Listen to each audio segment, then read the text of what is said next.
नमस्कार मित्रांनो, गेल्या बऱ्याचशा दिवसापासून शिक्षक भरतीचं जे काही पेसा भरती आहे तर त्याची आंदोलन सुरू होतं. मित्रांनो, पेसा भरतीमध्ये जे 17 संवर्ग आहेत तर याचा भरतीबाबत आंदोलन सुरू होतं. तर ते आज याबाबत उपोषण मागे घेण्यात आले आहे. काय अपडेट्स नवीन याविषयी सविस्तर माहिती आपण या व्हिडिओमध्ये पाहणार आहोत. मित्रांनो, वृत्तपत्रामध्ये याबाबत बातमी आली आहे तर पाहूया सविस्तर बातमी. मित्रांनो, गेल्या बऱ्याचशा दिवसापासून जे काही नाशिक येथे आदिवासी भागातील पेसा भरतीबाबत मोठ्या प्रमाणात तरुणांनी यात सहभागी घेऊन आंदोलन केले होते. पेसा भरती लवकर व्हावी तर यासाठी काल मुख्यमंत्री साहेबांसोबत मंत्रालयामध्ये याबाबत बैठक होती.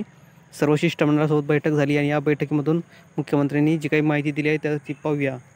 मित्रांनो, आदिवासी भागातील पेसा भरतीबाबत कायद्याअंतर्गत भरतीचा प्रश्न हा विषयासाठी सर्वोच्च न्यायालयात दाखल याचिकेचा निकालाच्या अधीन राहून आदिवासी उमेदवारांना नियुक्ती देण्याबाबत विनंती न्यायालयाला करण्यात येईल अशी ग्वाही मुख्यमंत्री एकनाथ शिंदे यांनी दिली. मित्रांनो, पेसा भरतीबाबत आंदोलकांची गुरुवारी 29/8/2024 रोजी मुख्यमंत्री एकनाथ शिंदे साहेब यांच्यासोबत मुंबईत चर्चा झाली. तसेच शुक्रवार दिनांक 30 रोजी न्यायालयाला विनंती करून ॲफिडेव्हिट दाखल करणार असल्याचे आश्वासनसुद्धा मुख्यमंत्र्यांनी यावेळी आंदोलकांना दिले. यामध्ये माजी आमदार JP गावित आणि शिष्टमंडळाला दिले. तसेच पेसा भरतीच्या रोखल्या गेलेल्या किंवा अडकून पडलेल्या सर्व ऑर्डर्स सप्टेंबरमध्ये काढणार असल्याचे सुद्धा मुख्यमंत्र्यांनी दिलेले आश्वासन आंदोलक नेत्यांनी उपोषण मागे घेण्याचा निर्णय घेतला. मित्रांनो, जे काही शिष्टमंडळ होते, माजी आमदार असतील, आदिवासी समाजाचे, तर यांनी मुख्यमंत्री साहेबांसोबत चर्चा केली. त्यामध्ये जे काही पेसा भरतीबाबत ज्या ऑर्डर आहेत अजून निघलेल्या नाही तर त्यासुद्धा 15 सप्टेंबरपर्यंत काढणार आहोत असे मुख्यमंत्र्यांनी यांना शिष्टमंडळांना सांगितले आहे. तसेच सर्वोच्च न्यायालयात पेसा भरतीचे ॲफिडेव्हिट दाखल करणार असून त्यांना न्यायालयानं विनंती करणार असल्याचे सुद्धा यामध्ये मुख्यमंत्र्यांनी आश्वासन दिलं आहे आंदोलकर्त्यांना. जे शिष्टमंडळ गेले होते चर्चा करण्यासोबत त्यांना, तर यामध्ये मित्रांनो शिक्षक भरती आहे, तलाठी भरती आहे, ग्रामसेवक भरती आहे, 17 संवर्ग भरती जी आदिवासी समाजाची रोखली गेली आहे बऱ्याचशा दिवसापासून. तर यासाठी हे गेले किती दिवसापासून उपोषण सुरू होते त्याला मान देऊन मुख्यमंत्र्यांनी यासोबत चर्चा झाली आणि या चर्चेमधून आश्वासन देण्यात आले आहे की पुढील जे काही 15 सप्टेंबरपर्यंत ज्या विद्यार्थ्यांचे नियुक्तीपत्र रोखले आहेत त्यांना ताबडतोब नियुक्तीपत्र देऊ. तसेच सर्वोच्च न्यायालयात उर्वरित पेसा भरतीबाबतसुद्धा ॲफिडेव्हिट दाखल करणार आहोत. तर पुढे आणखीन पाहूया.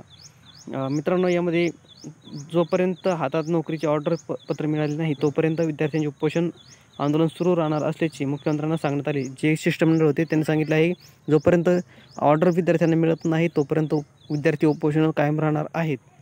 त्यानंतर मित्रांनो, यामध्ये विद्यार्थ्यांचे आंदोलन सुरू राहणार असल्याबाबत कळवण्यात आलं आहे.